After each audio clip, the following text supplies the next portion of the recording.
Hello and welcome to Moms, Maths and Manuscripts. The conversation you're going to hear right now is a little break from our Motherhood in Academia series. I thought that since we are recording this at the end of April, Mother's Day is coming up soon, and I thought it's a perfect time for the Motherhood in Academia conversations, but also for a conversation about motherhood in general, the whole huge, enormous transition that we go through as moms. In this episode, I'm talking to a friend of mine, Munirah Razak from Luminous Yoga Live, who, after her challenging experiences, became a matrescence coach. And you are going to hear everything about this wonderful word, matrescence. We both share what we went through and what we are thinking about it. And I hope that you enjoy. Let's welcome Munirah in. Okay, so we're here. Welcome. Today is an episode that has been a long time in the making. I'm finally super thrilled to welcome Munirah Razak to Moms, Maths and Manuscripts. Munirah is a yoga teacher, postpartum massage therapist, matrescence coach, and a mother to a beautiful toddler. After an emotionally challenging birth and postpartum recovery, she became devoted to supporting mothers who fell out of sync with their bodies and inner guidance after birth. Munirah believes in empowering mothers to prioritize rest without guilt as the stepping stone to rebuilding confidence in their bodies and reconnecting with their emotional needs so that they can fully show up as moms and as themselves. So welcome, finally, after a long time. Yay! I'm so happy to be here. Thank you for having me. And like you said, it's been many appointments, rescheduling here and there, but we made it today. It is what it is. We both have toddlers who are in kindergarten who always bring us some gifts from kindergarten. The gift that keeps on gifting. Oh yeah, exactly. How was your morning so far with your son? My morning was okay. I'm currently in a keep promises to myself phase. And I know like my biggest promise to myself currently is my sleep. Okay, so I like really try to get myself in bed by 10:30 the latest. Like that's when I sleep. Okay, so 10:30 would be the latest. But I was teaching a private yoga class last night till quite late. And so I went to bed an hour later, and then I obviously still had to wake up at the same time, had a little bit of a lie-in, but I don't feel like super rested. And I think when I don't wake up super rested, it like just affects the whole day. Of course. Yeah. And if I have a full day ahead of me, I know like, okay, at the end of the day, I'm going to be on zero. But if I do get a chance to like rest after my lunch, for example, like doing a shavasana or just lying on my Shakti mat, like I know I can be good. I can be a bit, I can recharge myself. To be honest, I'm also feeling very excited. Like I can feel it in my body. Like we showed up, right now we're here for our podcast. So it is very exciting. And talking about my work, talking about my passion, it always makes me feel like energized. Definitely we become very skilled at finding like little pockets, 5 minutes here, 2 minutes there to recharge. But I feel you with functioning on kind of broken or limited sleep. It's been a challenge, but somehow we still show up, right? We cannot not show up for our kids. I took such a long time to decide, to finally not even decide, like it felt right. The moment where I felt like, oh, I want to be a mom, I knew that I was going to change the way how I was going to raise my son. Yeah. And, it came from a lot of like spiritual work that I've been doing. I've been practicing yoga for over 10 years now. And I had my spiritual awakening, if you want to call that, in, 2018. So it's been like 8 years. And my whole life has changed from like the person I was when I left Singapore, where I was born, and the person that I am, who I am today in Germany, where I'm living at the moment. So like my whole life has changed. The whole person that I am, like who I am today, is so different from who I was back then. And a lot of it has had to do with the fact that I did a lot of like reflection on my trauma. And I want to distinguish that there's like, big trauma, small trauma. I don't believe I have like big trauma, but I definitely had a lot of small trauma, like all the small ones that created like a big one. And this like caused a lot of chronic inflammation in my body, chronic stress. And therefore I had a lot of like health issues. And so from all of that, like I learned like, okay, I need to change myself. Like I'm not happy with who I am. And so when I decided like, okay, it's time to be a mother, like it felt right to bring a being into this world and to be the identity of a mother. Like I knew I was going to raise my son in a different way than how I was raised. Not that my parents did a bad job, but I want to do a different job. Like I want to raise him in a different way. So coming back to your introduction, in the introduction that you sent me, you mentioned that you had an emotionally challenging birth and postpartum recovery. Can you go into a little bit of detail, like what was What was happening and why was it emotionally challenging? Yeah. I'm very happy to share because let's normalize all of these things. As mentioned, I've been doing a lot of spiritual work and really getting myself into a headspace of the kind of mother that I wanted to be. And, everyone talks about like, what's your birth plan? What are you, what do you want to do? How are you going to prep for all of that? So I did have a birth prep, which was just kind of a template of like what I wanted to do. I wanted to try for a natural birth. And if in the scenario, this is literally what I said, I would love to have a natural birth, but in the scenario that my life and my son's life would be in danger, I would be open to a cesarean. That was my mantra. And I realized it became a belief because I had a really long labor. And if you've ever been into labor, like you might have noticed, like your memories are not 100% there. No. Like certain things really stand out, but then you forget so much. Like I don't recall a lot of things. But my husband got a really cool advice from one of his friends to create like a birth log. So he was literally like logging in every little things that was happening. So for example, it'd be like 10:43 a.m. Muni is having huge contraction now and she's like listening to this music, like just kind of little cute things for me to like look back on and just remember this day. So anyway, I had this really long labor and after the fourth cycle of like changing of the midwives, the final midwife came and, she was like, your baby's still stuck and, we have to think of an alternative exit. And they were really, really nice. Like the hospital, they didn't push anything about cesarean. In fact, the hospital itself, they're known for encouraging natural births. So I also felt really safe in the fact that no one really pushed me into this decision to do cesarean in the end. But what really affected me afterwards was like after I gave birth, everything was done. Baby was healthy. I'm healthy. Breastfeeding, everything was going wonderful. I was at home recovering, and I was like obviously in the depletion of all the hormones that came out during birth and during labor and during pregnancy, and I was like in this downward spiral, and I had a really like tough time to accept the fact that I did a cesarean.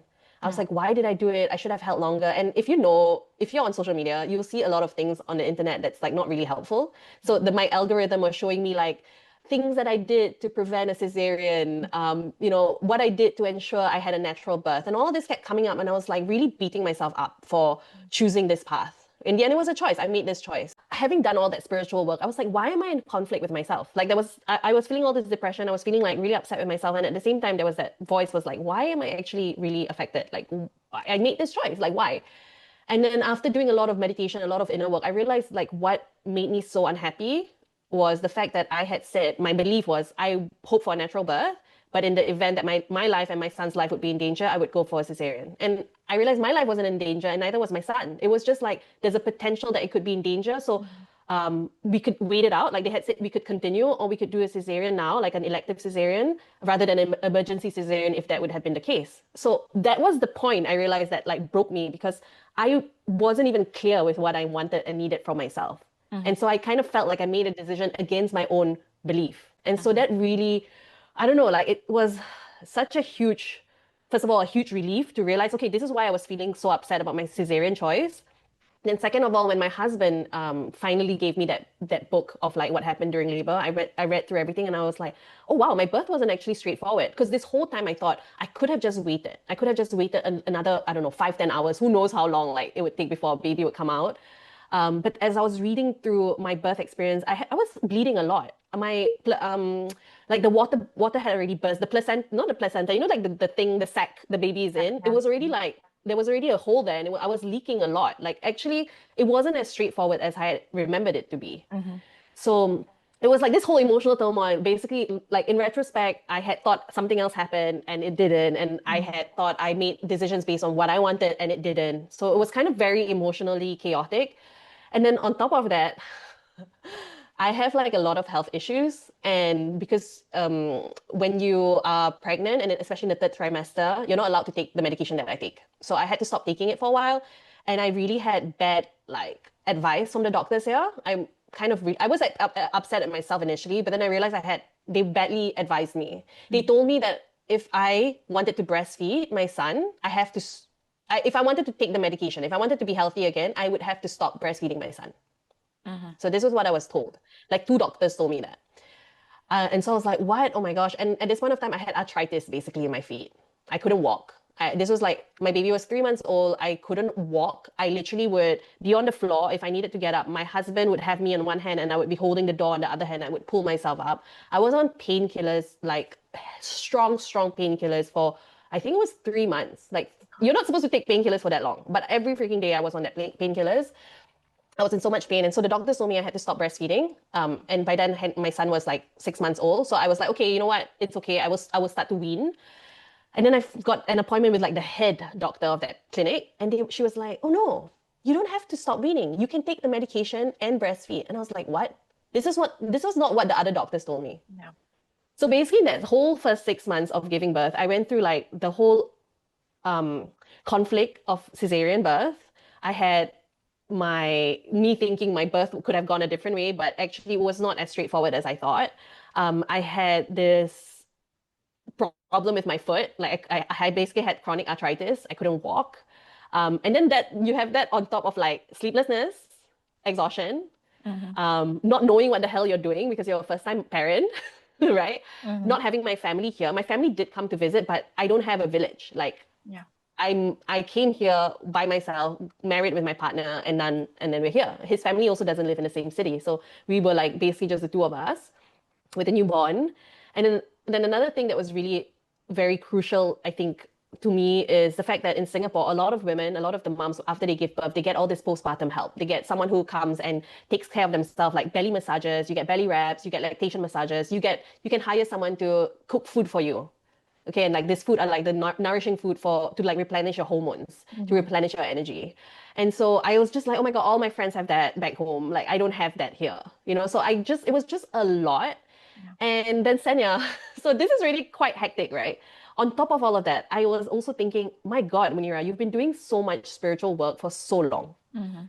Why is it not working now? Like, why are you a mess? Like, why are you all over the place? What is going on? So on top of all that, I was just really like questioning myself, girl, like, what are you doing? Yep. So that was just the first 6 months. So when I say like it was a very emotionally challenging birth, like this was my challenge. This was the hardship that I was going through.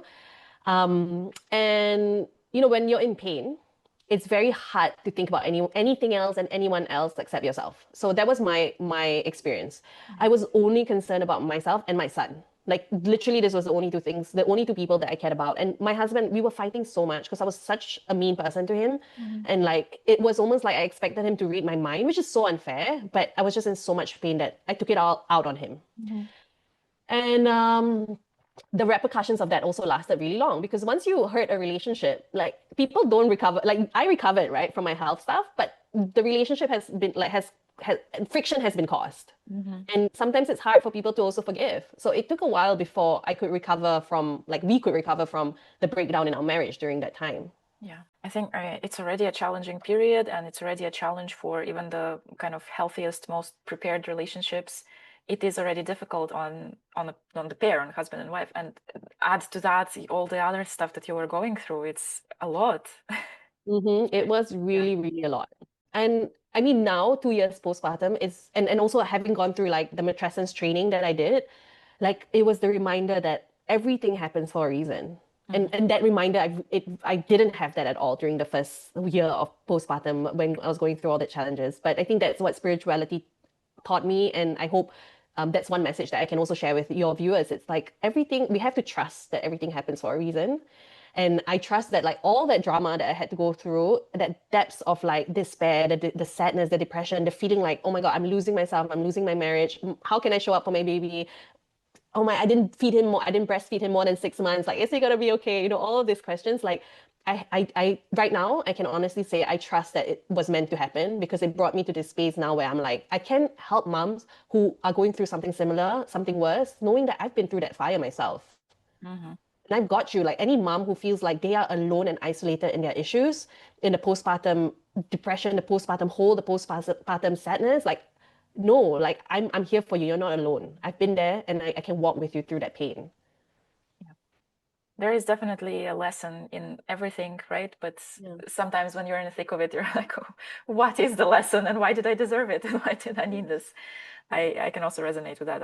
At some point, when I was still pregnant, I told my husband something along the lines of like, we get the baby that we need like the soul that will come through into our child is going to be exactly like the teacher that we need in our life, maybe for our marriage, for our lives.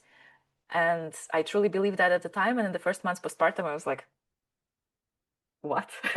What have we done? What Yeah. have we done in past lives or whatever to deserve this? Mm. I'm partially kidding, but yeah, I mean, our postpartum experience was also kind of heavy and difficult. So I also very much resonate with just not wanting anybody to go through this, through what you went through without any help, without any village, without, or maybe with the help, but not the kind of help that you needed. And like, for example, our case was that breastfeeding was difficult from the beginning, and everybody was like, ah, it's all good, you are doing great, you're doing fine, but nobody actually helped me Mm. to establish it properly, and neither the paid lactation consultant that I went to, so or my parents who came to visit, and they tried to help to the best of their ability, but it was also not the kind of help that I needed at the time.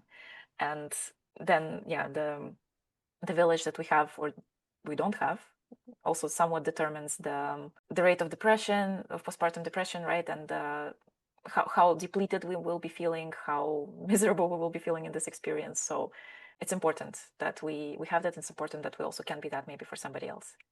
Totally. So So tell me about the matrescence coaching and the training that you were doing, because so when I saw this, I was like, wow, this is very, very exciting, because I feel like, yeah, this is so needed. Like and I was telling you this morning when we were preparing that there was this ad campaign this year, a couple of months ago, and it was like a whole page ad in New Yorker about how matrescence is not in a dictionary, and some words like ghosting and selfie and delulu are in the dictionary. Mm. And there was a petition attached to this ad to add matrescence to the dictionaries like Merriam-Webster and so on. And it was the ad was done by a baby brand and a mother's social network called Peanut. Mhm. And this Peanut surveyed their like the members of the social network and found out that 67, let me check my statistics, Yeah. 67% of respondents didn't know this word. 67% of moms that were in this social network didn't know this word. And I think it's ridiculous, honestly, that we're going through such a huge transformation, the biggest hormone shift, the biggest hormone drop that a human body can ever experience, and we don't have an understanding. We don't even have a word for it. We don't have an understanding of what's going on, and not a lot of knowledge. I think I knew that, like, yeah, postpartum is going to be difficult. Like, you will be emotional, and your nipples will be sore and things like that. But I didn't, like, nothing prepared me for the magnitude of the change. So, and I guess it was somewhat similar to you as well, that you were in this also very difficult situation, very like with a lot of layers of difficulty, Mhm. and I guess that inspired you, right, to study further and to help moms to not feel that way. So talk to me about the matrescence coaching. All right. So I also didn't know, I don't actually even remember when I first learned of that word. I definitely only learned about it in the last max 3 years of Yeah. my life, like the last 3 years of my life. Growing up, the words like postpartum blues, postpartum depression, that's very normal. Baby blues, like we know about this, right? So we Mhm. know there is like, and kind of a societal understanding that after birth, a woman goes through a state where she's hormonally unstable, for example. Like that could be something that would define this period. So I did this training with Amy Taylor Kabatz, and she has a book called Mama Rising, and she has also a training called Mama Rising. One of the things that I really took away from the training is motherhood, or like being a mother, that journey of being a mother, like has three parts. You have the mother, which is your relationship with your children. You have an identity, just like how after you get married, you are a wife and you have a husband. So you are a mother and you have children. So that's like your relationship. And then you have the mothering, which is the things that you do as a mother. Mhm. So for us in our toddlerhood or in the baby era, it was like milking, pumping, getting the bottles ready, feeding, starting solids, snapping, carrying, wearing, whatever, all of those things that we had to do as part of mothering. And then the third part was matrescence. And this is the part that really clicked it for me, because matrescence is, I want to get this right with the definition. So I just like took a screenshot of it and I want to read it out loud. Matrescence is the profound multi-dimensional process of becoming a mother, encompassing immense physical, psychological, social, and emotional changes, often likened to the developmental transition of adolescence. So this is like the word matrescence, and a lot of people still don't know what it is. Yeah. But we know what adolescence is. It's when kids transition to being adults and they go through this huge developmental, social, emotional, psychological changes. And a woman, when she becomes a mother, she goes through this big transition as well. And this is the part I feel where baby blues, those terms don't justify what it means to be a mother. Your whole life changes. We know this, like we know our whole life changes, but we just don't know the extent of it. And I really think it's so important how we talk about you have the emotional changes, you have social changes. Sometimes you lose the friends before you became a mother because they just don't relate to you anymore, or you don't relate to them. Yeah. And you also gain a whole new set of friends because you're now like, oh, I'm a mother. You have toddler. Oh my gosh, let's do play dates. So you have all of that. And then you have the physical changes. Like your body has changed. You start milking. You're bleeding. Your uterus is big. Your pelvic floor is, not as what it was like before. There's so much. And then if you had a cesarean, you basically went through a huge abdominal surgery and you have to recover from that. And then there's psychological changes. It's like there's so much going on with the journey of becoming a mother. And what for me was so important about getting this training is because I've realized, like, through my spiritual practices before becoming a mother, like, I am a soul being. I am not just Munirah, who is a daughter, who is a wife, who is a friend, who's a sister. Like, I have a soul. And this soul is planted in me. It's what makes me unique. It's what makes me me. And this soul has desires. This soul has passions and dreams that no one else would have. Like, the desire that you have in your life, the dreams that you have in your life are so unique to you.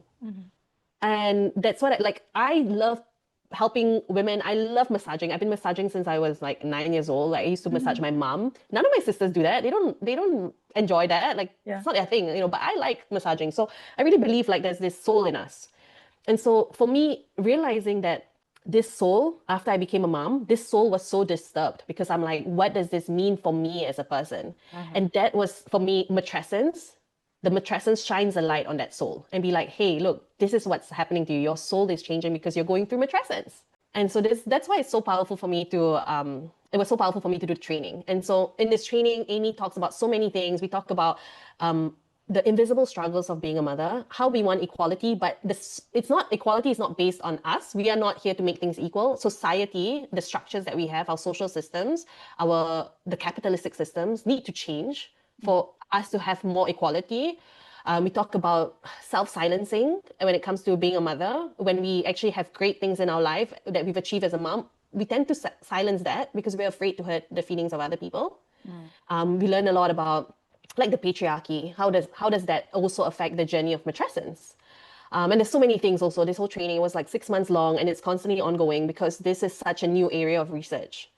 I want to also mention, like, Amy talks a lot about Dana Raphael. And so Dana Raphael is this anthropologist. She coined this term in the 1970s, matrescence. She was the one that came up with this term. 1970s is not that long ago, So, but also it's been a while and nobody knows the word.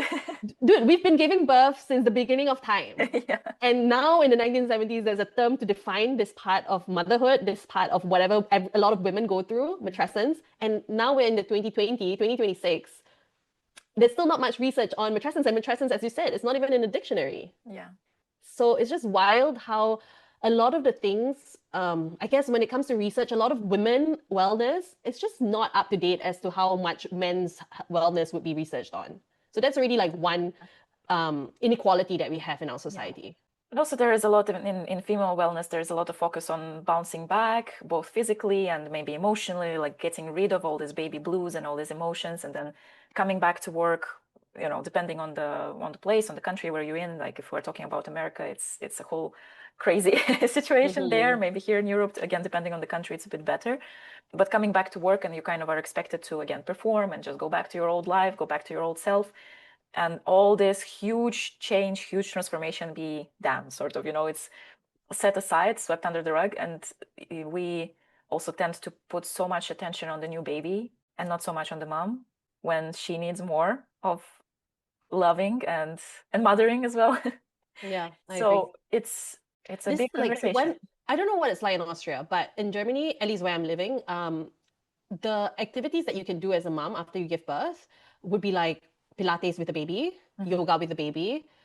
You get to do like pelvic floor training. So all of this would be like sponsored by the state. You know, it's all very, very heavily subsidized. And then for the babies, you have like baby massages.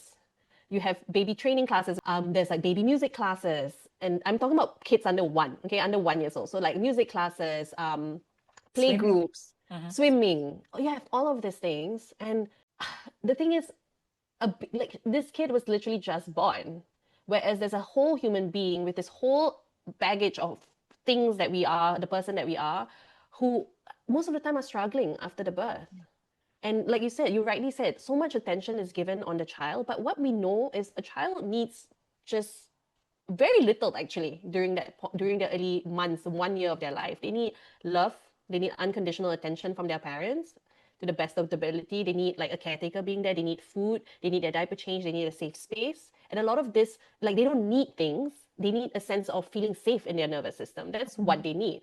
Whereas for moms, after birth, I feel like you're right. Like, why do we have this attitude of like, I got this, I'm bouncing back. Oh, I don't need recovery. It's almost like a sense of pride when you recover so fast and just get back on the rat race, get back into the rat race. I think in a way, I think what makes me so passionate about this is I really truly believe most of us are just not rested enough. Like our nervous system is just haywired. Our nervous system is constantly in a state of stress.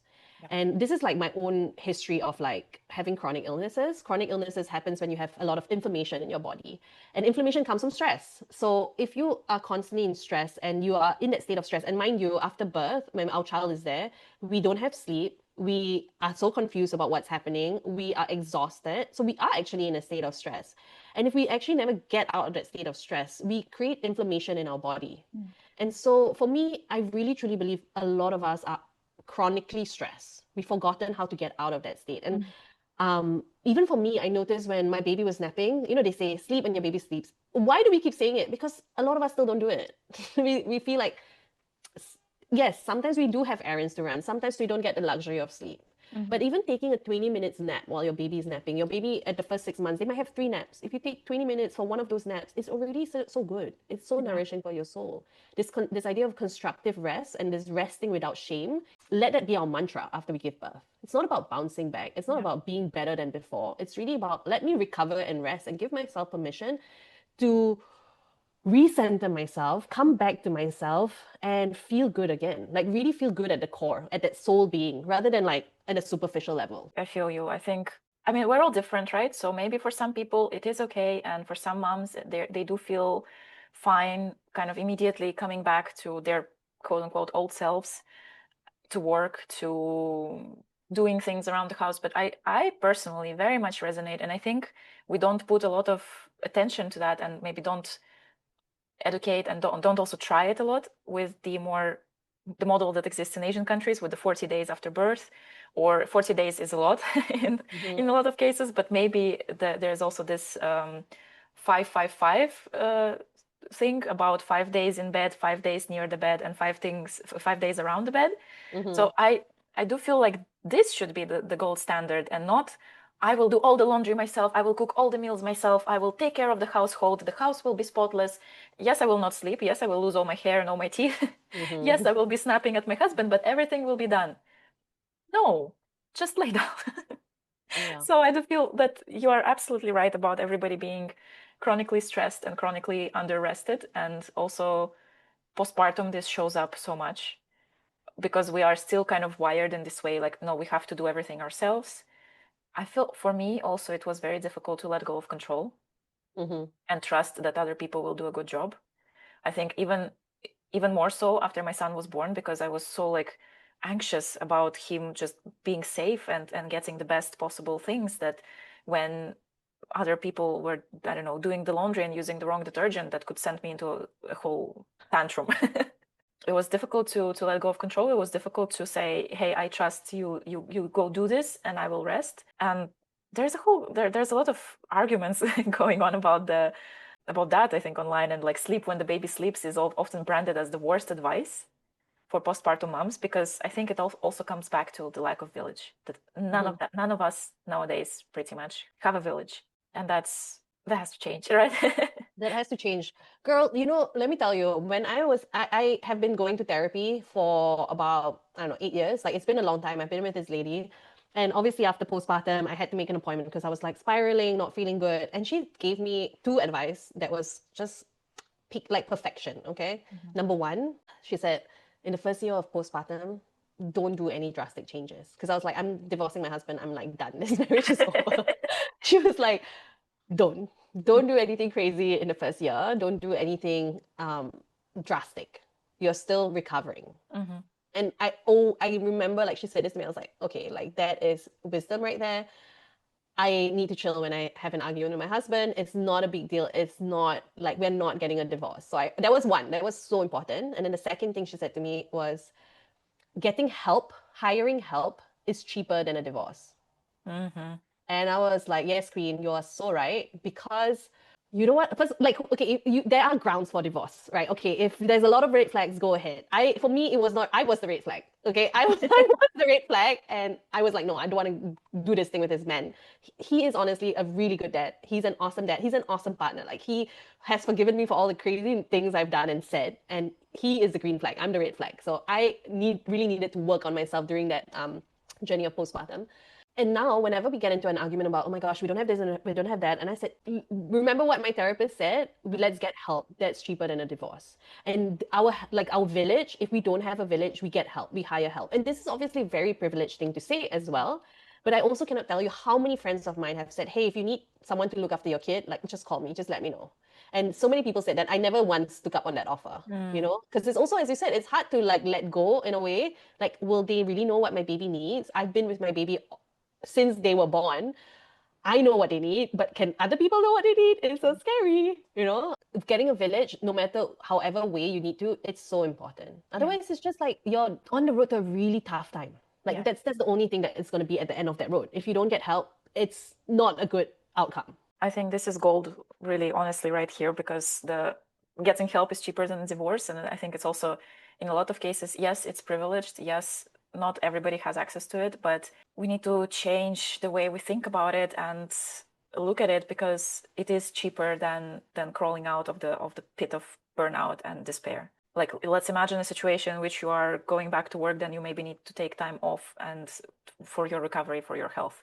Maybe you need to get medication to get out of it, which, like, it's not to shame anyone, but it's more to say that if you maybe, hopefully, prepare a little bit better, and if you have a hired village, if you don't have a village, then you have to create a paid one, then you have a chance to prevent bigger problems. Mm-hmm. And this is something that I severely underestimated for our postpartum, and something that I was then telling everybody. I think maybe I even told you that something along these lines, like prepare meals and also hire somebody.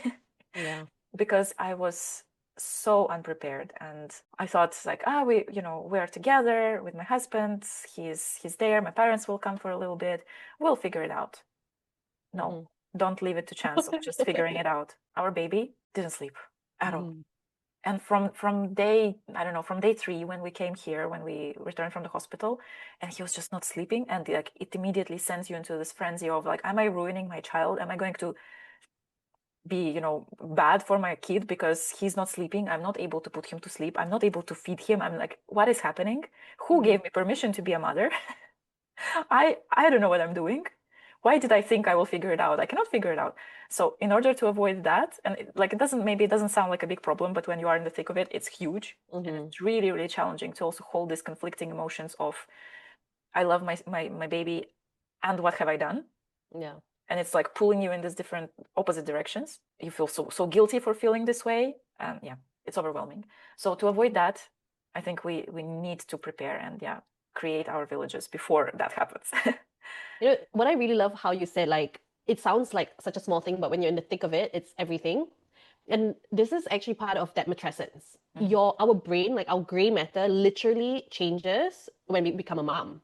And what happens is the brain decides we're going to hyper focus on this small, helpless thing because it needs us. And this is something we cannot change. We have it, like we literally just via evolution have this hyper focus. So we hyper focus on the child. And this is also why it's very difficult to let go of control, because we only want to make sure our kid is safe. And it's also very hard to take time and prioritize ourselves, because the priority right now for the brain is just the baby. And asking for help gets harder. And funnily enough, as a postpartum massage therapist, my majority of my clients, I want to say 90% of my clients, 90% of my clients are like second-time moms. Because, when you said earlier, like, you cannot leave anything up to chance. I feel like there has been, for me personally, when I was in the first pregnancy, the women around me somehow, I don't know why they were not telling me like straight up, like, dude, it's going to be freaking hard. Like, plan properly, or like not even plan properly, but like really give me a clear look rather than like romanticizing it or kind of keeping it hush hush. I don't know. I felt like the birth prep classes, as useful as they were, I felt like you didn't prepare me for the fact that, my God, my marriage might break down. Like, what happens if my marriage break down? Like, who can I turn to? Yeah. What do I need? Or if you have health issues after you give birth, like if you have a lot of, this is not unknown. A lot of women also have issues to to breastfeed. And then they tell you there's a lactation consultant, but they don't talk about like the emotional impact of that. How do you need help? How can you get help? So I felt like for the first time mom, you really don't see the full picture of the challenges that's going to come up. So I really, when I see my clients, my second time clients, they're like, they're like, I'm hiring you, Munirah. I'm taking this 5 days to myself. I'm there for 2 hours, right? At their home. I come to their home. I take care of themselves. I do a sound bath. I do meditations. I massage them. I do a belly wrap. And for them, it's like this bliss, this small bubble of me, myself, and I in that chaos of newborn life. And they have a toddler. Like, they have a toddler. This is like, most of them are the second time moms. They understand the need to put ourselves first, because we talk so much about like, fill your own cup. Fill your own cup before you fill others. But the brain in matrescence doesn't allow us to do that. It makes it literally hard. So you have to really push yourself into that direction of like, no, I need to do this for myself. And it doesn't have to be like postpartum massages, right? It could be taking rest, like sleeping. Like, it could be sleeping, as toxic as it can sometimes sound, like sleep when the baby sleep. Like, take a 20-minute nap for yourself, or hire help that you can rest for that 1 hour. Or you could go and order a nice nutritional meal for yourself. Or you can get your friend to come over and massage your feet. Like, there's so many things we can do to like just give ourselves that feeling, like ourselves, that soul version of ourselves, that feeling of like, oh my God, I got me. If no one else has got me, I've got me. And I've got this baby, you know? Yeah. So I feel like that's something I became really passionate about after my whole trauma of like birth and having the health issues, fighting with my husband, like whole downward journey at postpartum. Like, now I've come up out of there. 2 years postpartum, I feel much more like myself, and I feel so much more aligned to my purpose, to my feeling of like Munirah, that soul being. I know what she's here to do. I'm here to help moms. I'm here to like make sure no mom went through what I did, because that was SHIT. Yeah. I also felt the same way about like when I was postpartum, and I was thinking like, why did nobody tell me this? Because you're right that all the like birth prep is focusing on this one event mainly, right? You are giving birth, and on how like labor goes, how you're going to give birth, how to maybe quote unquote avoid C-section or whatever. It doesn't really like, we don't really talk as much. If we talk about the postpartum, it's more about the taking care of the baby. How do you? It's the mothering. It's the mothering. It's the mothering. It's the mothering, exactly. Like, how do you bathe? How do you change diapers? How do you feed, and so on. And again, what do you need? What do you need to buy? What kind of crib? What kind of diapers? What kind of swaddles? Whatever. Nothing about the emotional aspect of it, and like the matrescence part was missing. Absolutely. And I feel like also looking back at myself, so I would say the first among my close friends to have a baby. And so I couldn't really ask anybody. And then I also didn't really want to complain. I didn't really want to be honest with people when I was going through this, because I felt like I didn't want to be a bother. I didn't want to also scare people and like scare them off having children for themselves. And so I tried to kind of walk the line of not being, not lying, but also not being fully honest. And I guess maybe that's what moms feel, like they don't want to scare you too much. But I do feel like we need to talk about it more, because it is so challenging when you are in this and like you have no idea what's going on. And there's nobody to talk to about that. And then I have a friend who had a baby last year. And at some point in the first few weeks, she started just like apologizing to me every few days, because she's like, now I see what you were going through, and I was not there for you. It's like, it's okay, you don't have to apologize, but yes. Now we both know. Now we both see what it's like. And it doesn't have to be, it doesn't have to be this way that you feel like, Yeah, we have to normalize this. Yeah. Number one, we have to normalize this. Number two, we have to stop self-silencing. Yeah. Like that when I talked about, learning from the training, self-silencing can go both ways. In this instance where you felt like, oh, I need to quiet myself because I don't want someone else to feel a certain way. This is, in a way, us controlling the situation. We cannot Mhm. control what other people are going to feel. We can only do our best with our best intention, with our best sense of self, come into that conversation and be like, hey, look, I went through a really tough time postpartum. I had a very emotionally challenging birth. I had health issues. Like, this would be me, right? I would tell women this. Yeah. If you feel like you want to know more and you want to kind of prepare yourself about the journey of matrescence, you come and reach out to me. So they know that the door is open. Like, you can walk through that door. Your choice. That has to be their choice. Yeah. I cannot force anyone to learn about the scaries, the scaries of postpartum. But Mhm. like, definitely, I want to normalize this conversation and I want to share it. And you're right. Like, even there was once when I was going through a really, really tough time, and I mentioned it to a mom in passing, like one of my neighbors, and she's a mom of three, and she was just like, she didn't respond at all. Like, she didn't want to like engage in that conversation. And then, like, okay, there's some women who really have a good postpartum journey. They have a good support. They have their village. They don't need this. They don't. They Yeah. probably would look at me and be like, "Girl, you weak," Yeah. or maybe most generous interpretation. Wow, girl, you're going through a lot. Like, kudos to you. Like, sending you strength. Maybe that's what they're thinking. Mhm. But there's some who don't need this, and then there's some who this is their lifeline. This is like that life vest that they need to reach out to and put on during their postpartum journey. Yeah. It does have a tendency to also make you feel very alone, right? Mm-hmm. In your struggle, like you're the only one going through this, like you're the only one who doesn't have their shit together. And there's I feel like, again, it's a lot about the messaging, about bouncing back. And then you see moms on social media who are like out and about with their kids in prams, and their babies actually sleep in prams while they can go and grab a coffee in a cafe and not feel like they're stress sweating because their child is just screaming their lungs out and they cannot calm them down. And you see all that and you're like, am I the problem? Am I not handling anything at all right now? And then we start talking, and then we understand that, okay, it's just some people win at this lottery a little bit more than others. Some Mm-hmm. people maybe have more support, maybe they have calmer babies, they have easier births, some don't. And we need to talk about it. And somehow we talk a lot about the horrors of birth. And I feel like there is a lot of this messaging that birth is so horrible, it's so hard, and it can be, and it can also be beautiful, but there is much less conversation about the beauty of it. Mm-hmm. But about postpartum, it's all like you're just going to bounce back and go back to your old life and be back your old self. And we don't have the conversations, and it's a lot of like, it's contributing to people's fears about losing themselves and maybe not wanting to have children because they don't know what's going to happen and they're worried, and the lack of conversations is adding to it. I feel like. Yeah, I agree. And another thing like to consider is a lot of us are having our first child when we're older. Like in the past, you would have your kids in the 20s, and this is also a time where you kind of figuring out who you are. Yeah. So it's kind of I would say maybe even easier to understand like that, to add on the new identity of the mother, to do the new mothering, and to understand matrescence. Maybe it's even easier because you're still molding yourself. Mm. But in your 30s, in your mid 30s, as in Germany, that's kind of like I would say the average age that people are having their first kids. Like you kind of already know who you are. You already kind of maybe have a really strong career. In this country, I think a lot of us like we have a career, like we're like career minded people, and then all of a sudden like you cannot work anymore Mm. because well, stop, not cannot work. You have the option to not work because you have parental leave, you have maternity leave, so you get the chance to not work, and all of a sudden now you're just only a mom. Mm-hmm.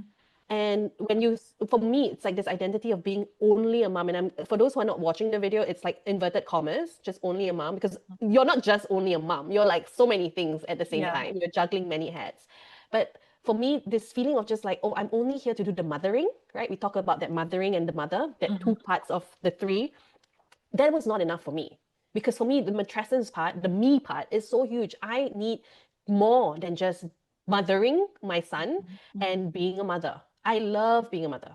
I'm surprised by how much I love it because it took me so long to decide, okay, I want to have a child. Mm-hmm. But I love being a mother and I love also mothering. But my important, like the number one person in my life still is me because I need to feel a certain way before I can feel good with my son and with my husband. Mm-hmm. Like I need to, like even if I'm just meditating 1 minute every day or just thinking of my breath for 1 minute before I wake up and then the whole chaos of the day starts. Or if I decide to take time off during the day, let my husband do a little bit more with my son, and I decide, okay, I'm going to go to the sauna with my girlfriends. You know, those things fill me up. And I want women and I want moms to not feel guilty about that. Mm-hmm. To feel guilty about like taking up space for themselves and not thinking like, oh, now I don't have my job. Okay, now I'm just a mother, and then going through the whole identity craziness of it. You know, it's a huge identity shift. Yeah. And some women like can just do that. They don't have any issues. They love it. And for me, it was not. I know, and we talked about this, right? We need more than just being a Mm-hmm. mom, because I think maybe it's part of that spiritual practice we had. We know that we are more than just this being in this body. We have a soul and we have a desire and we feel like we have a purpose, and our purpose is Yeah. more than just a mom, and we cannot ignore it. If we ignore it, then we are letting ourselves down. I feel like there's almost like a ranking or a rating system that you have to want more for yourself, and then if you're okay with just being a mom is kind of bad, quote unquote. But I feel like and you are not saying that. I'm not saying that this is what you mean, but basically I want to make it clear that it's fine if you feel that you want to be just, again, quote unquote, just mom, and if that fulfills your soul's purpose and your desire, it's okay, it's perfect. And then it's also fine if you want more, and if your purpose is not just mothering and motherhood. And I felt that as well, and I was surprised by this to some extent, because I always thought that I wanted to be a mom, and I knew that I wanted to have children, plural, and I thought, yeah, that's going to be me, that's going to be fine. And then I'm in postpartum and I realized that actually no, because for me how it felt is that I want my son also to see mom fulfilled in other ways. I want my son to see me creating something, creating a work environment for myself, doing something that lights me up, and that is my purpose, and not sort of stifling my spark as we see a lot of people do. And I was surprised by the intensity of it, and by the fact that actually motherhood kind of sparked more of that. So can you tell me also a little bit about your experience and how you felt like maybe motherhood also reignited this? And so we talked that your experience made you passionate, but can you tell me more about like how did you realize, okay, this is it, this is what I want to do? Funnily enough, when I moved to Germany like 10 years ago, I did have this feeling of, well, it wasn't a feeling. I did have an idea of doing the postpartum massages, because it doesn't exist here. It doesn't. I think there's maybe like one person who does it in Berlin. I'm not sure if there's anyone else. And right now I'm doing this in Hamburg. So when I came here 10 years ago, a lot of my husband's friends were like, what are you going to do? I'm like, oh, I don't know. I used to work in PR. Now it's super hard. I don't know German. So maybe I'll do this postpartum massage. But it never materialized. And so when I got my teacher training, that was like, oh my gosh, like that's when I really felt like that's my purpose. Like my purpose is to share yoga and the healing properties of yoga, and like in terms of getting you out of chronic stress and into a state of relaxation. That has always been my vibe, because that is my life. My life is all about getting out of stress. Munirah, like stop stressing, start resting. Like this is my mantra. And so I thought that was enough for me. My spiritual practice, my meditation, the yin yoga, the restorative yoga, everything that I've been doing up till the point I gave birth, I thought, okay, that's gonna last me into my journey of motherhood. Like I was so wrong, because I needed so much more. I needed more guidance. I needed more rest. I needed someone to like kind of hold my hand and be like, rest, girl, rest. Like, child, you need to rest. And then having gone through all the health issues and the fights with my husband and the breakdown with my relationship with myself too, it took a while, as I mentioned, it took a while to come out of it. And the feeling that I have now is I just really know I need to help moms to rest. My purpose is like supporting moms in their journey of postpartum. This is such a sensitive time. I know this, I live this. It's such a sensitive time, and there are a lot of women out there who are as sensitive as me. There are women who need this, who desire this, and don't know where to go to find it. I think that's my feeling right now. It's like I needed it. There was no one for me to go to. Now I want to be showing up and letting women know, hey, I'm here. I'm here. I'm here to help you. I want to support your postpartum wellness. I want to support that by making sure you rest. I want to support you by making sure you find presence in the moment through your breath. Like, I think somehow we've forgotten to breathe after we gave birth. I don't know why. But I even for myself, I just recalled like, oh, why am I holding my breath? Or like, why is, I was so not in sync with my breath. Yeah. And then meditation is so hard after birth, because you don't have sleep. Your brain is literally tired. Your eyes are tired. Like to get into a meditative state to me, felt very impossible. So it made me realize like to want to get back to like where I was meditating before, there were so many steps that I needed to do beforehand. And not just like the yoga aspect, but like the emotional and the psychological aspects of matrescence. So I realized like I need to weave matrescence and yoga together to create like this postpartum wellness where we use like self-touch through the massages that I give, where we have coaching. So I do coaching with my clients, and then also like to weave in all the beautiful yogic wisdom that I know from life before birth. So that became like, now I'm like, okay, this is who I need to reach out to. This is my audience. You know, whoever you are, if you're listening and you vibe, like we need to match each other, because it's so hard to find someone who's doing this. Yeah, I honestly, when it comes to like massage and this kind of also ancient techniques of like belly wrapping and this kind of stuff, there are a few places that do this in Vienna, but it's so rare.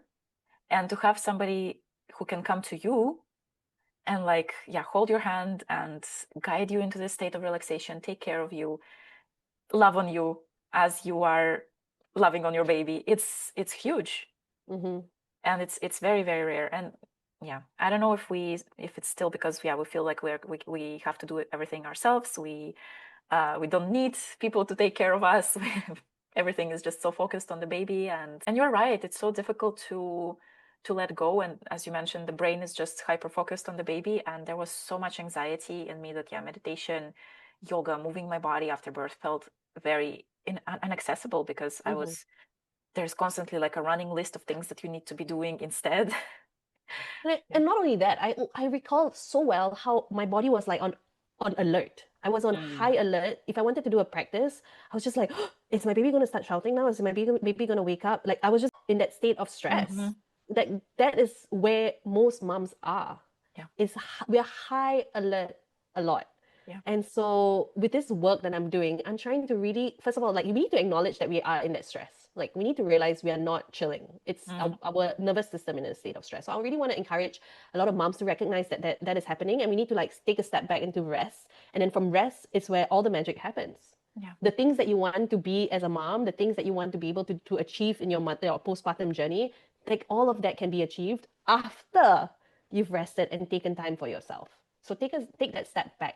I think that's my new like that is my purpose now. It's like I really need to share this with moms, and not only that, share this with my son. I want my son, we talked about like, you know, your own passion being reignited, and you want to show this to your son. Like I want to show to my son, it's so important that mommy puts herself first, and therefore you also get to put yourself first. This is so important. I grew up thinking about everyone else. I come from an Asian culture where it's like, why are you doing that? What would the neighbors think? Why are you doing that? What would your grandma say? Why are you doing that? Look at what your sisters are doing. It's always about the people around you. It's never about, why are you doing that? What are you feeling when you're doing that? What is your body saying? There's no inward gaze. And yoga really taught me to take that gaze and look inwards. And so now when I'm doing this to myself, I want my son to be able to see like, oh, it's not always about the people outside of me. How am I feeling right now? What do I need? And then he can grow up into a very, and I hope this to be true, into a regulated human being. And that's like my biggest wish as a mom. My son is regulated, you know? And so when we regulate ourselves, we get to pass this on to our kids. Yeah, it's a ripple effect, right? It spreads around us, and definitely to our children. And I mean, regulated and also kind of grounded in himself and what he wants to do in life, what his purpose is, what his soul's purpose is, right? I really, really feel you on that, because I mean, we come from different cultures, but I feel like Eastern European kind of upbringing and background also is a lot of the same stuff of the, do it for kind of societal expectations, do it for your neighbors or for your high school teacher to think that you're accomplished and stuff like that, but not for yourself. And so I had to fight a lot with that and kind of try to overcome. I think I'm still in this process of trying to like unlearn this. And I think that's why and I think that's why we are attracted to yoga. I mean, that's how we got to know each other, right? Exactly. I don't remember when we talked about this. How did we got to know each other? We don't know, but it was definitely through yoga. And so this is like that seed within us. You have that seed, I have the seed. We're like, we need to rediscover ourselves, reconnect with ourselves. And that's like the power of yoga. Absolutely, yeah. And then it's so much more also, like it's the nervous system support and like helping us get down from this high alert state. And I mean, we are already, as you mentioned as well, we are already kind of like up regulated always. Like we are always a little bit scanning for danger, and but then motherhood comes and it's even worse because we're already from here going all the way up there instead of kind of going from a regulated baseline to a little bit higher. And it's also, I feel like it's also very hard because we're used to the kind of being all like tightly wound. And then maybe in my experience, at least, when you kind of start coming down, you feel worse before you feel better, because then your system is not so flooded with all the stress hormones, so you are a bit maybe less, like you're more tired, you're a bit less alert, maybe a less capable, almost like it can feel like you're almost less capable, and it feels bad mentally. But then you start getting better from there, and like, oh my God, you start to get better. Yeah. But this kind of slump is hard to navigate. That is so true. How do you do it with your clients and within yourself as well? In terms of like navigating that when I'm back into a state of out of stress, and how do I navigate that kind of weirdness? Yeah. Okay. It's been a very long time since I felt that, because when I first felt it was when I started my spiritual journey, and that's been like 8 years. Probably the last time I felt this was really during the postpartum journey, of like, oh, I'm really highly stressed. How can I stop and relax? And that was so weird. That was really, as a mom, I think you also recognize like, oh, I have so many things to do. I cannot relax. I cannot rest. There's too much on my plate. So I had that feeling. And what I remember, what I really needed to tell myself was like, this is a transition. Yeah. My body is transitioning from stress, and now we're moving into relaxation, and transitions are hard. So I just had to keep reminding myself like, the first 5 minutes of lying down, I feel like it's the hardest. Lying down, and I mean lying down in Shavasana, like constructive rest.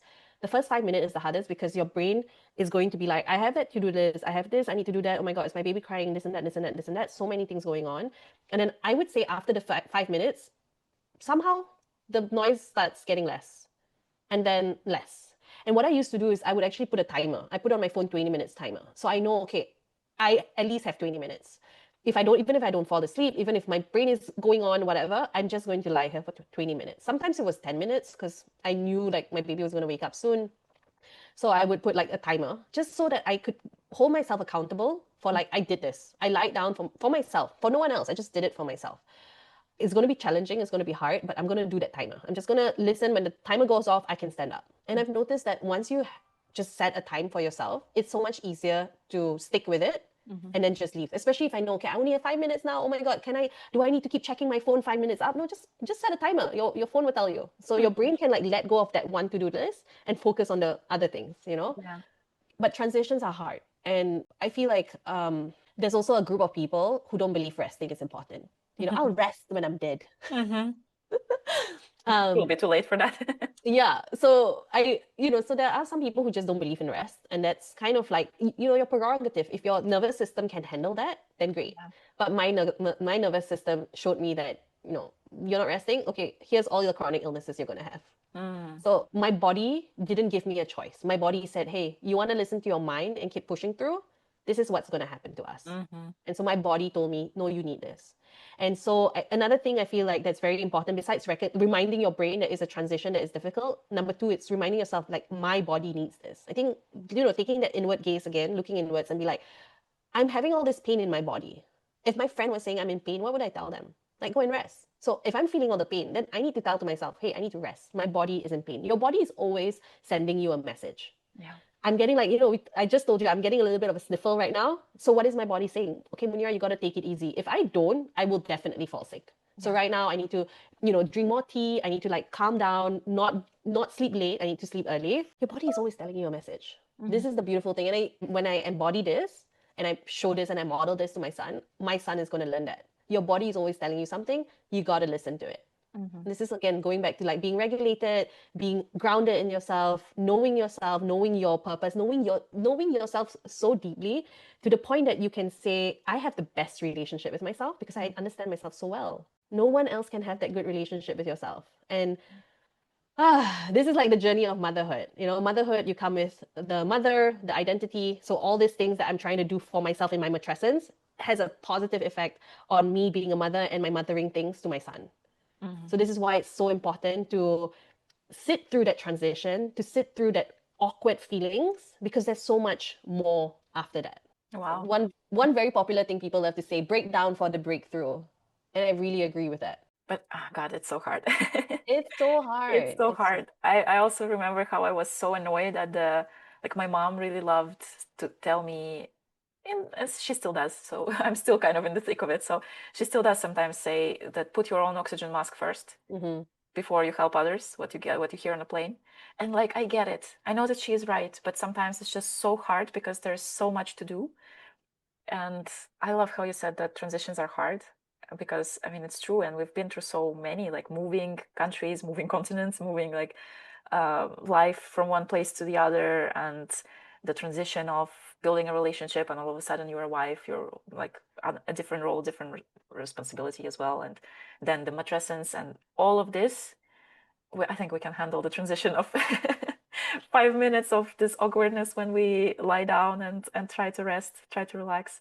But it's definitely not easy. Like our brain will tell us all sorts of things. We're inundated with messages of like comparison to other people who are doing things differently and doing much better maybe or something. And we tend to forget that, yeah, this is about me and my body, and this is about what I need, what my son, my baby needs, and not about anybody or anything else. 100%. I love how you put it.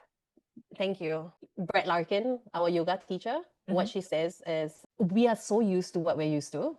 Mm. So when we try to do something new, it's going to feel weird. And that's because we're literally creating a new pathway in our brain. Mm-hmm. So when we want change, change will always be tough because it's going to be something completely different to what you've been doing. Yeah.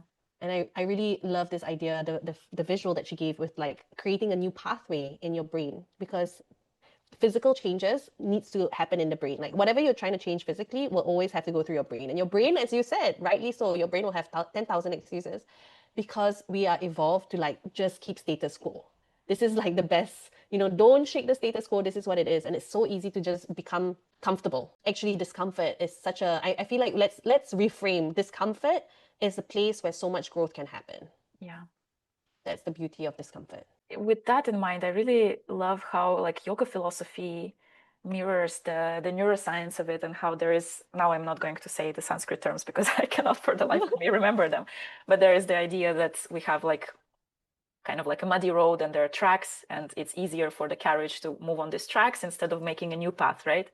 So it's the same in the brain, like whatever the pathway exists, it's going to be much easier to fire, like the neurons are going to go that way instead of building a new pathway and building new connections. That's actual like cells growing actual new connections and interacting with other cells. That's tough on a cellular Yeah. level, and that's going to be tough on us. So like any sort of behavior change, any sort of habit change is going to be difficult at first, but then there is so much beauty that lies on the other side of it. I love that you used the word neuron because I think that was in our training. Like what? Like something that lights. Neurons that fire together, wire together. Yeah, yeah, yeah. Yes, I love that. Oh my gosh, it brings back all those memories of training. Yeah, the training is amazing. I really like shout out to her, Brett Yeah. Larkin. She's so good. Like I mean she definitely changed how I view yoga. Like yoga is more than just a physical practice. Yoga is literally like a state of being for me. Almost kind of like that similarity to like matrescence, how matrescence has this your so physical changes, emotional changes, social changes, psychological changes. Like I feel like yoga has the power to change all of that also for us.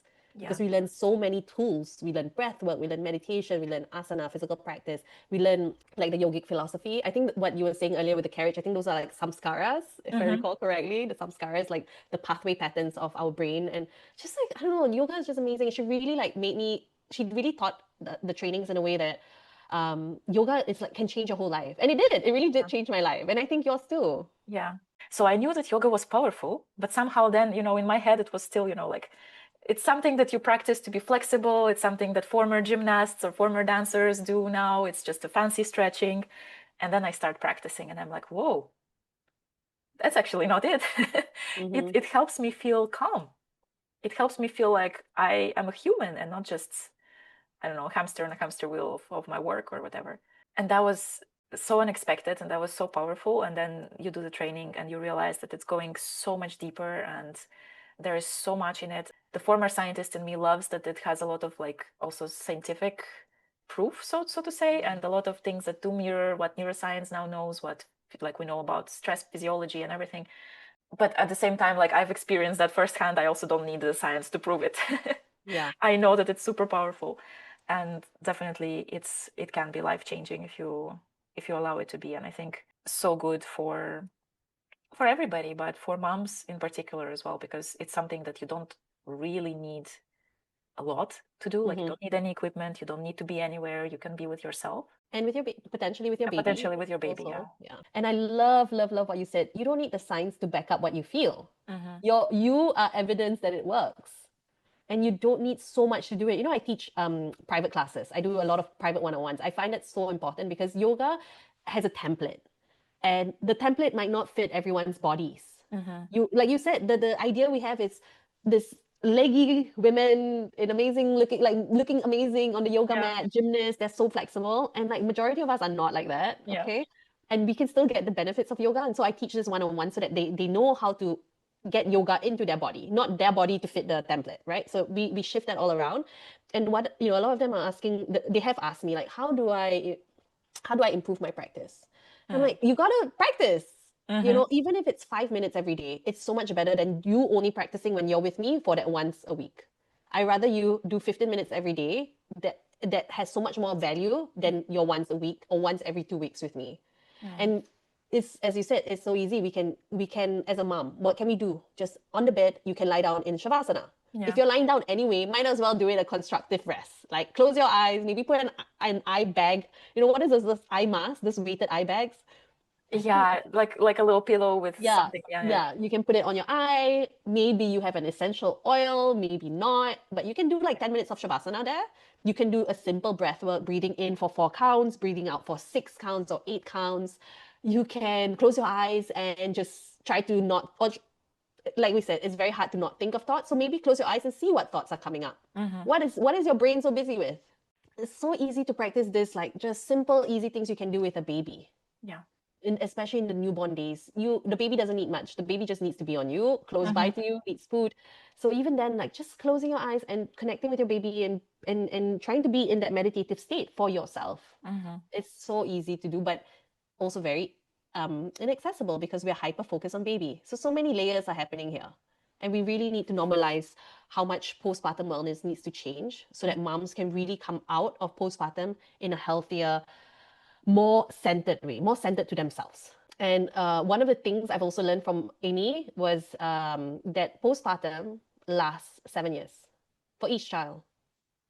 That's how much your brain constantly changes in the first year, second year, third year, and then to get back to where you were before, it's like 7 years. Yeah. So then we have a lot of women who also are still in postpartum and starting menopause. And so this kind of not conflict, but it's the coming together of 2 different types of hormonal changes in the body. And then that adds on to that matrescence journey that they're going to experience. Girl, like...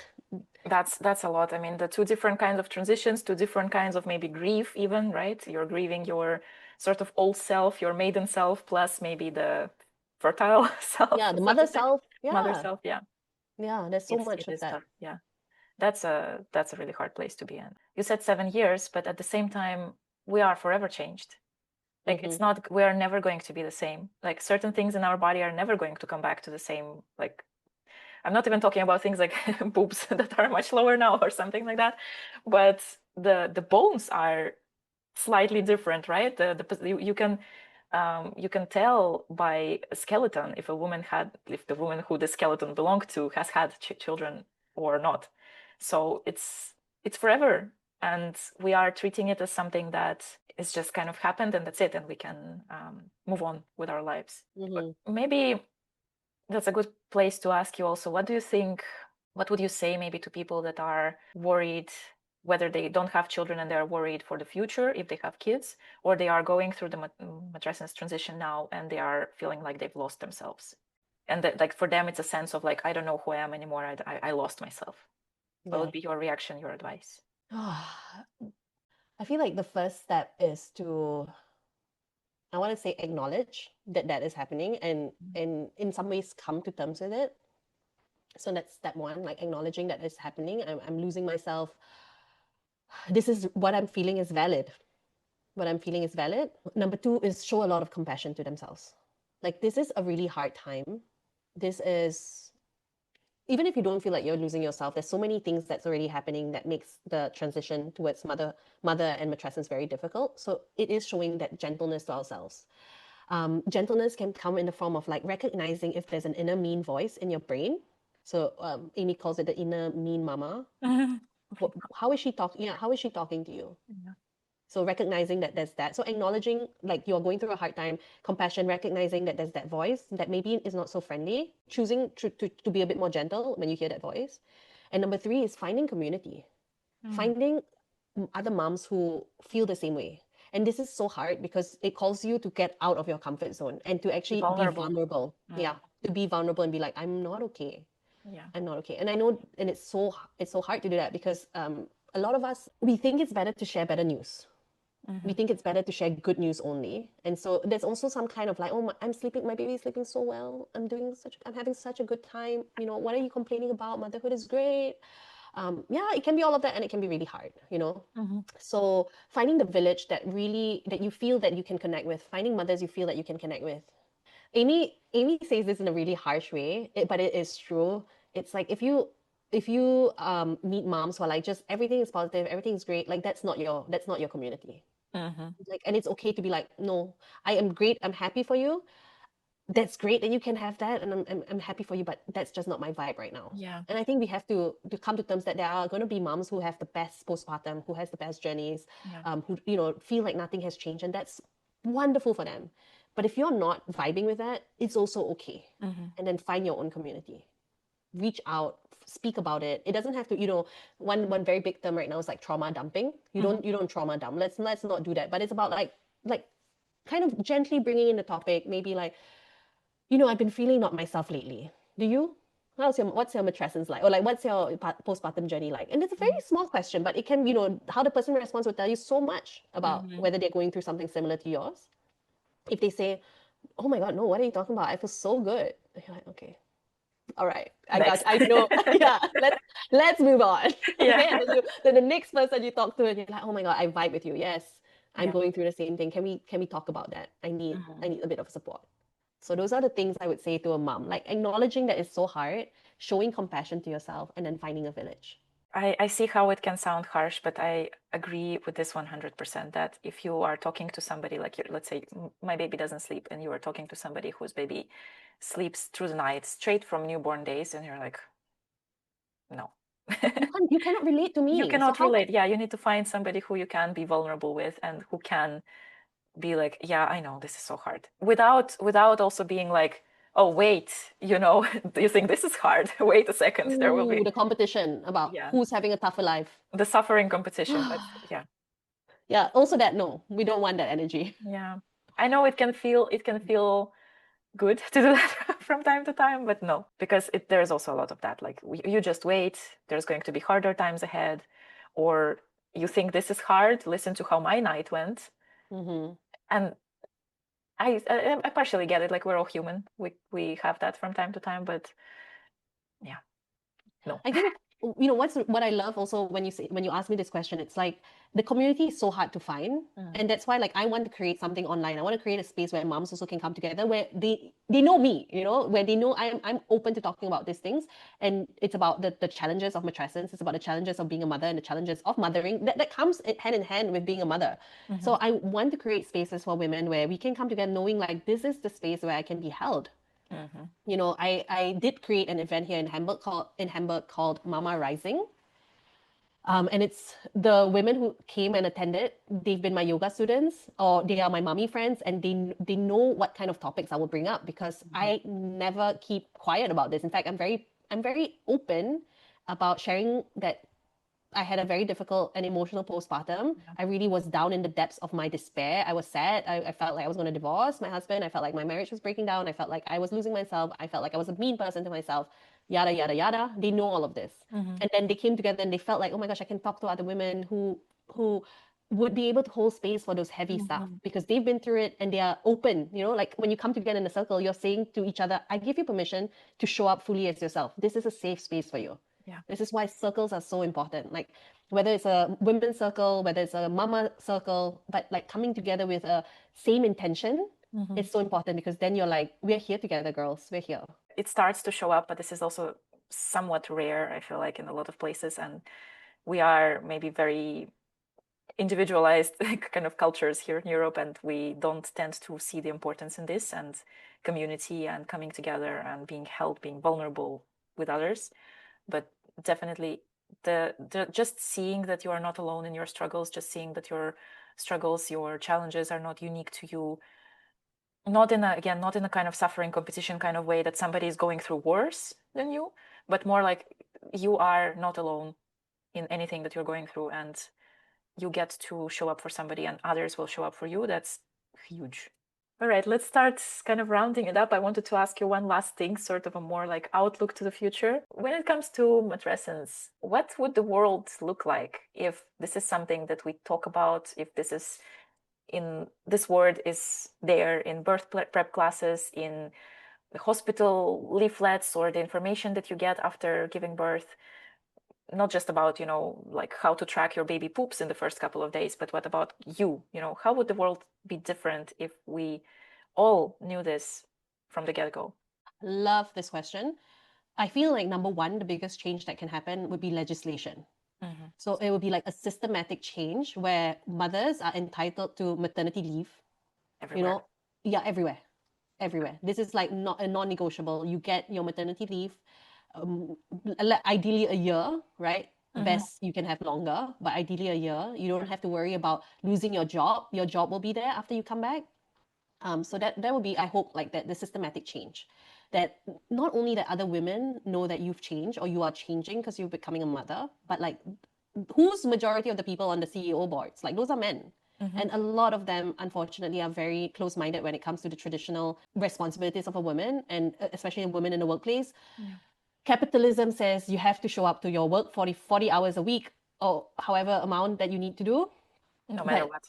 Yeah, no matter what. So I hope there's this kind of a change and like, okay, you're going through a huge thing in your life and you need to sort this out while you have your child. You get this chance to just stay at home, take care of your child, take care of yourself, recover, and not have to rush back to work.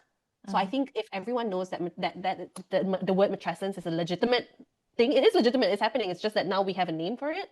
I hope the legislation will change. And once legislation changes, it creates a societal acceptance, I think. It will create more acceptance that moms are not expected to be just bouncing back. It creates the social acceptance that moms are in a vulnerable state. They actually need more support and more help than what we currently give them. Absolutely. And I mean, here in Austria and the same in Germany, like I think we are getting a lot, but it's still not enough. And then like in other places, sometimes I hear my friends what they've experienced, or like I see people like online is very dominated by the US world. So you hear a lot about like, you are still in diapers. How are you going back to work? You're still bleeding. You're still healing. And if you had a difficult birth, or if you had a cesarean, how are you expected to show up back to work as if nothing had happened within a couple of weeks or like a few months at best? I cannot imagine, even like when my baby was 4-6 months, I cannot, looking back, I cannot imagine leaving him. But people do that, and because they have to. And on that note, how do you reconcile then so you said 1 year ideally, where we can focus on our matrescence, where we can focus on our child, on healing, on recovering, replenishing ourselves, especially if we're breastfeeding, we're giving a lot of ourselves emotionally, but also physiologically, like minerals and everything, right? Replenishing our stocks. How do you reconcile that with also wanting to be fulfilled and be more than quote unquote just a mom? Well, I feel like that's a whole other conversation, but tell me. Yeah.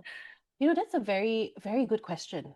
I think it's a question I don't think I can answer because everyone's like soul's purpose is so individual. I can speak for myself. My purpose felt like I needed to be more than a mom, and I needed to like just show up for myself. And my story for me is I give myself permission to rest. I keep my promises to myself. I take care of myself. So that became like very prevalent in my postpartum story. No matter if it was like I didn't need to go to work, but I needed to be more than just a mom. So I had to take care of me. So for me, that looked like making sure the baby was my husband, and then I'll go out for a massage. I'll go get myself a massage. I'll go to a yoga class once a week. or I go out to dinner with my friends. Like, obviously that's super stressful, right? My kid, how is he going to sleep? He's always been just sleeping on my boob. And now I'm going to go out with my friend. My husband will have to take care of him. But it felt very important for me to do that for me because I take care of myself that way. And I think this idea of like your purpose will come up in so many different ways. But I think the majority of it's like I'm more than blank, right? So that more than blank is looking inwards and seeing like, what do you actually need? I know some moms who are creatives, so they need to paint, they need to take pictures, they need to take artwork, they need to have the placenta, and they need to do a ceremony for themselves. The placenta that was part of their birth became now part of their matrescence journey, their motherhood journey, their self journey.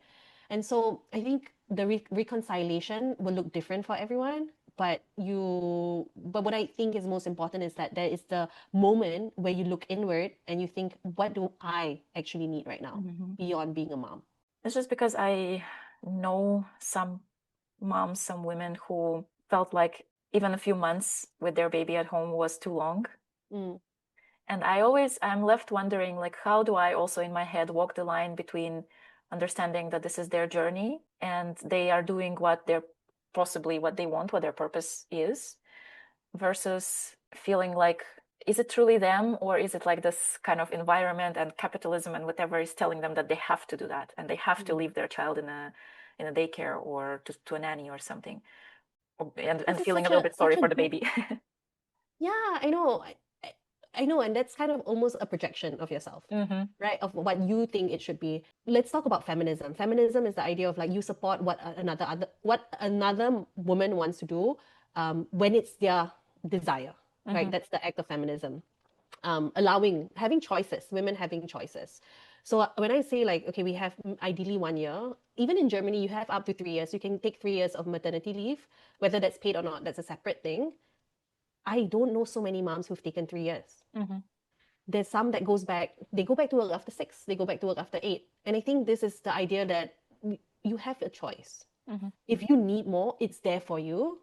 If you feel like this is enough and your idea of being more than a mom means going back to your job that gives you purpose or more purpose than mothering, then that's your prerogative. And when we think about like, I love your question about like, is it society or is it their choice? You can always tell if it's their choice, if they're truly happy with it. And you can see it. People cannot fake like contentment. Contentment shows up with how you interact with yourself, how you interact with the people around you, how you interact with your baby. So I think whether or not the person is lying to themselves, like I need to do this because society says, or whether they're really true to themselves, therefore they're doing it, will show up with how they respond to their environment around them. I think that's very true. You cannot fake contentment. You can't fake contentment. You cannot. Your baby feels everything. So if we want to be as honest as possible with our emotions as we can. I think I ran out of questions because it was so much. It's such a like I feel like there's so much interesting stuff here and so many things that we've covered. So thank you so much. Thank you so much for having me and for your time. This has been a really long podcast, but it's been like a long time coming as well, as we said. So thank you so much for having me. I am so curious to see what will happen from here. But I think there is a lot of gold here, and definitely future moms, like whoever, we need to hear this also from the standpoint of like, we are not alone in feeling this way. We're not alone in thinking this way. So it's not, again, like invalidating anybody's feelings. It's more like, here's another way to look at it. Here's another kind of reframe to look at this journey and this process. And let's normalize these conversations, this part, the hard parts of postpartum. We're recording this before the Mother's Day, and I was hoping that we can get this episode out before the Mother's Day, because I feel like a lot of the marketing around it and the conversations around it is just like, give a card, give flowers on this one day a year. Don't have any hard conversations. Like it's all flowers and rainbows and butterflies. It's so beautiful. But no, I mean, we are going through so much and we do need to talk about it. And I hope that this will be a starting point for those conversations for many people as well. Well, thank you. I will share all your information in the podcast description. I will share how people can get in touch with you, follow you and your work. Thank you. Thank you. I appreciate you. Yes. And thank you to our listeners, and we'll see each other here very soon.